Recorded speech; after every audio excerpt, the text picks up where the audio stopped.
जैसा कि लगातार ये नेशनल हाईवे बंद होने के बाद 26 तारीख के बाद लगातार हमें जो बस्सी वाला एरिया है, जो कि मेरी विधानसभा क्षेत्र के अंदर पड़ता है, तो लगातार यहाँ और इस इलाके की निगरानी रखना, यहाँ अधिकारियों को बुलाना, अधिकारियों के साथ चर्चा करना, किस तरीके से इस रोड को खोला जाए। नेशनल हाईवे का जो पार्ट है, गाड़ियाँ यहाँ से वहाँ आ सकें, इधर उधर चल सकें।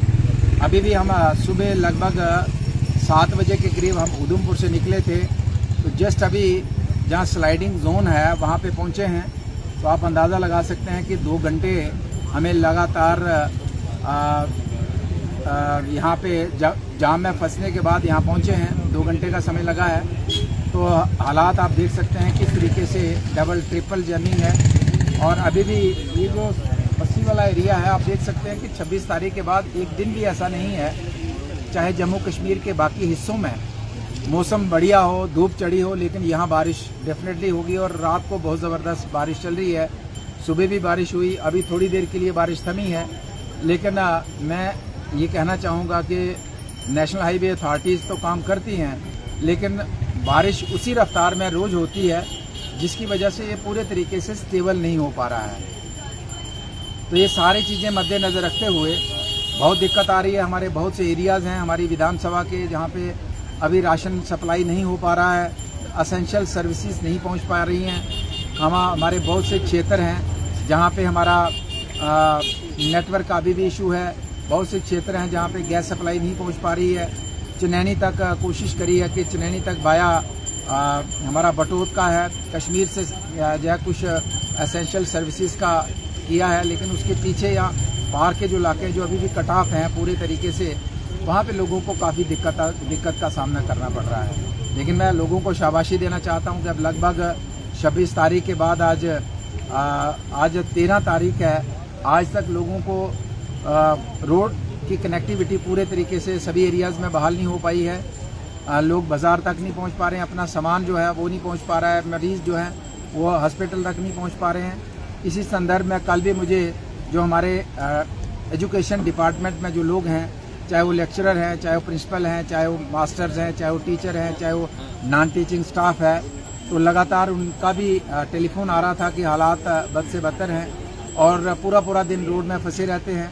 तो अभी इससे 10 मिनट पहले मेरे जो सेक्रेटरी एजुकेशन हैं उनसे मेरी बात हुई है, कल चीफ एजुकेशन से बात हुई थी, डायरेक्टर से बात हुई है कि कोई ना कोई वे आउट निकालना पड़ेगा। हम ये भी नहीं कह सकते कि इन लोगों को स्कूल में मत भेजिए, क्योंकि हमारे बच्चों की पढ़ाई जो इफेक्ट हो रही है, लेकिन इनको हम ये भी नहीं फोर्स कर सकते कि आप एक बार वहाँ पहुँचते हो तो कोई कमरा ही आप रेंट पे ले लो, क्योंकि मेरे गाँव में हर गाँव में दिक्कत है कि कोई भी घर ऐसा नहीं है जिसका कोई ना कोई नुकसान ना हुआ हो, जिसके घर में पानी नहीं आया हो, अभी वो किसी मेहमान को अपने घर में रखने के लायक नहीं है। इसलिए हमारे उस विभाग एजुकेशन, चूँकि एजुकेशन की बात मैं इसलिए कर रहा हूँ कि सबसे बड़ा विभाग है और सबसे ज़्यादा कर्मचारी उस विभाग में हैं, तो उनको अपने स्कूल तक पहुँचना बहुत मुश्किल हो रहा है। लेकिन वो स्कूल नहीं पहुँचते तो बच्चों की पढ़ाई इफेक्ट हो रही है। तो दोनों तरफ से मुश्किल तो आ रही है। तो मैं यही कह रहा था कि हम ये भी नहीं चाहते कि टीचर जो है वो स्कूल ना जाए, लेकिन ये भी नहीं कहते कि टीचर घर से निकले और पूरा दिन इस जाम में फंसा रहे। इसलिए मैंने आज सुबह सेक्रेटरी एजुकेशन से टेलीफोन पे बात की कि कोई ना कोई हमें तरीकाकार निकालना पड़ेगा, कोई ना कोई मैकेनिज़्म बनाना पड़ेगा, ताकि वो बच्चों की पढ़ाई भी इफेक्ट ना हो और टीचर भी किसी तरीके से ऑनलाइन ही बच्चों को पढ़ा पाए। तो कोई ना कोई तरीका निकालना पड़ेगा। ऑनलाइन का भी मुश्किल ये है कि कुछ एक अपर चीज़ है, यहाँ पे अभी भी नेटवर्क पूरे तरीके से रिस्टोर नहीं हुआ है। लेकिन टीचर्स की जो डिमांड है बिल्कुल जेन्युइन है। कल भी टीचर्स ने अपने फ़ोटो डाले थे, और फोटो क्या, मैं कल भी एरिया में था, परसों भी मैं चनैनी साइड जब गया तो लगभग 4-5 घंटे में आना जाना मेरा हुआ। आज भी सुबह लगभग 2 घंटे से इस जाम में फंसे हैं और लगभग 4-5 किलोमीटर का सफ़र ही तय कर पाए हैं। तो अभी तो बड़ा लंबा जाम है। तो मैं टीचर्स की इस मुश्किलात को समझता हूँ, एजुकेशन डिपार्टमेंट के अधिकारियों की जो मुलाजिम हैं उनकी मुश्किलात को समझते हुए हमने विभाग के हायर ऑफिसर से बात की है कि कोई तरीकाकार निकाले ताकि ये रोड में पूरा दिन निकालने के बजाय ऑनलाइन ही उनको पढ़ाई करवा सके बच्चों की, ताकि बच्चों की पढ़ाई भी सफ़र ना हो और इनका पूरा दिन भी बेकार ना हो। और रोड में फंसे होने से ना तो ये घर में रहते हैं, ना स्कूल पहुंचते हैं और ना ही इनकी अटेंडेंस लगती है। तो दिक्कत तो इनको भी है। मैं यही कह रहा था कि अगर इनको ये फोर्स करें कि जाओ भैया गांव में जाते हैं वहाँ कमरा ले लो 1 महीने के लिए। लेकिन मैंने कहा कि मैं तकरीबन हर गांव में जा रहा हूँ, मैं पहुँच रहा हूँ और गांव में कोई भी घर ऐसा नहीं है जिसमें कोई ना कोई नुकसान ना हुआ। तो इस स्थिति में गांव के कोई भी व्यक्ति किसी मेहमान को अपने घर में ठहराने के काबिल भी नहीं है। तो इसलिए मुझे लगता है एजुकेशन डिपार्टमेंट कोई ना कोई फैसला लेगा ताकि बच्चों की पढ़ाई भी इफेक्ट ना हो और हमारे जो एजुकेशन डिपार्टमेंट के लोग हैं इनकी भी अटेंडेंस भी लग सके और ये अपनी सर्विसेज भी अपने स्कूल और अपने स्टूडेंट्स को दे पाएँ। इसी तरीके से बाकी विभाग के भी मुलाजिमों की बात है, लेकिन उसमें दिक्कत है कि अगर बाकी विभागों की बात करें तो उनमें उनकी स्ट्रेंथ बहुत कम है। वो किसी ना उनके कहीं ना कहीं उनके ऑफिस के अंदर, किसी पंचायत घर के अंदर या दूसरे कुछ सरकारी दायरे हैं मैं हर पंचायत के अंदर जिसमें वो कम से कम 2, 4, 5 दिन किसी न किसी तरीके से अपने आप को रख सकते हैं, रह सकते हैं। इसलिए बाकी डिपार्टमेंट के सोचते होंगे कि मैं सिर्फ एजुकेशन की बात क्यों कर रहा हूँ, बाकी वालों की बात क्यों नहीं कर रहा हूँ। इस खासकर रेवेन्यू की बात करें, रूरल डेवलपमेंट की बात करें, एग्रीकल्चर की बात करें, तो इनको हम इसलिए कहना चाहते हैं क्योंकि ऊपर गवर्नमेंट ऑफ इंडिया की तरफ से ये डिमांड है कि जल्द से जल्द जो है लोगों का असेसमेंट, चाहे फसलों का है, चाहे मकानों का है, चाहे उनकी दूसरी प्रॉपर्टी का है, चाहे ज़मीन स्लाइडिंग का है, जल्द से जल्द असेसमेंट करके हमें दें ताकि केंद्र सरकार जो है जो फंड्स देना चाहती है वो तभी दे पाएगी जब हमारी असेसमेंट वहाँ पहुँचेगी। इसलिए इन अधिकारियों से रिक्वेस्ट है कि जो भी स्थिति है लेकिन आपको पहुँचना पड़ेगा।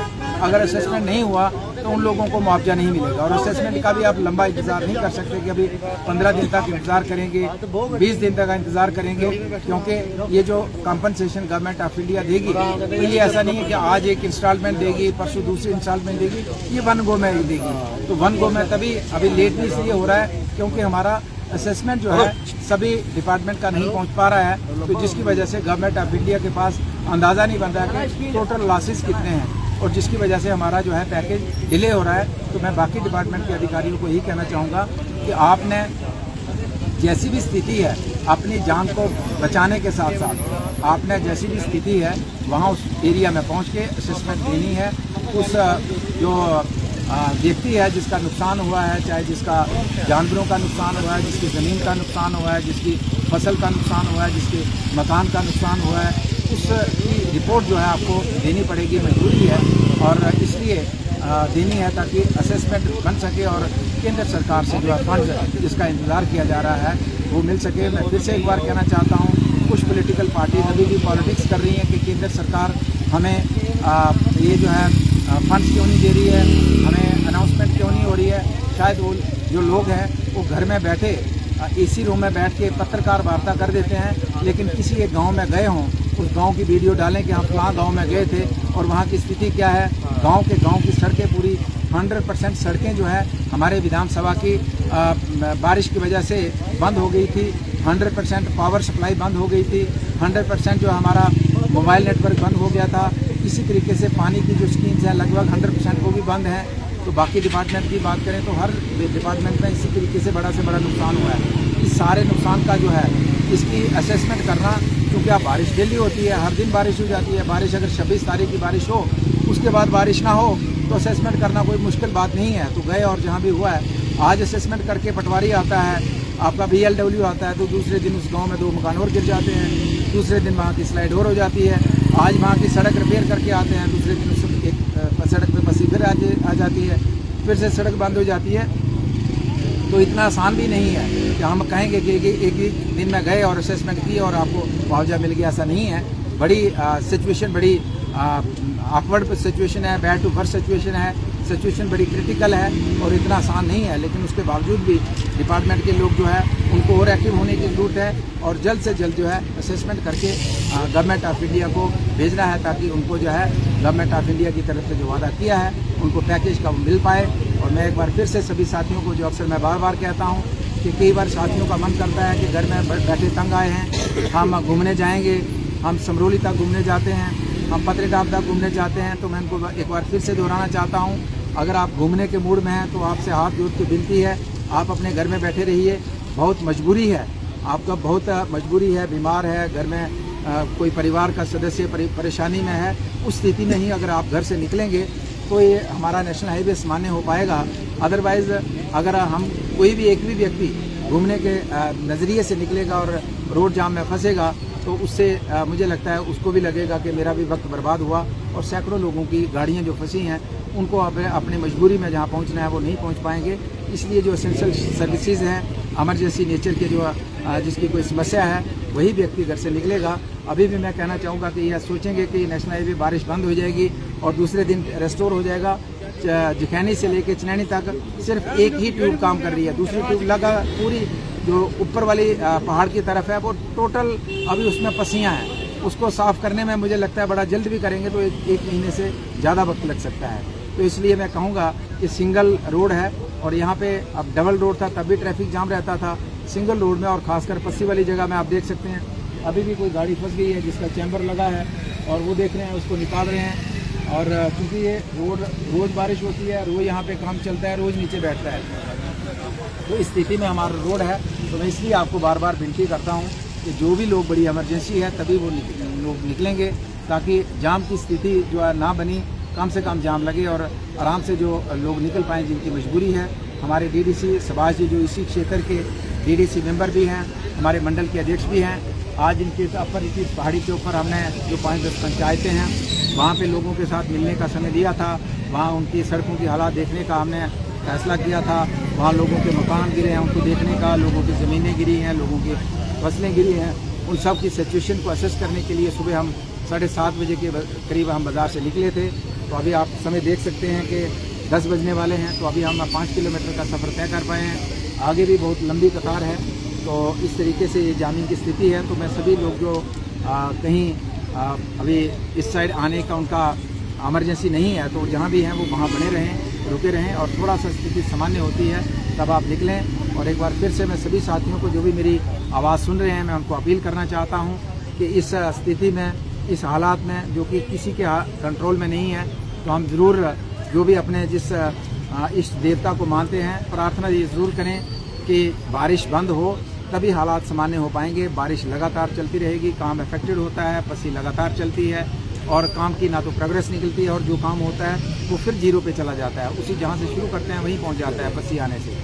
तो इसलिए मैं कहना चाहूँगा कि मूवमेंट जो है वो रिस्ट्रिक्टेड रखिए, जो भी व्यक्ति आना चाहते हैं, और इस नेशनल हाईवे में इसमें कोशिश करेंगे इसको जिस तरीके से हम जब भी हम गाड़ी निकालते हैं मजबूरी में भी तभी हम कोशिश करेंगे कि जामिंग की स्थिति हमारी वजह से ना बने, ताकि मजबूर लोग जो हैं अपनी डेस्टिनेशन पे पहुंच पाएँ। तो यही मैं मैसेज देना चाहता हूं।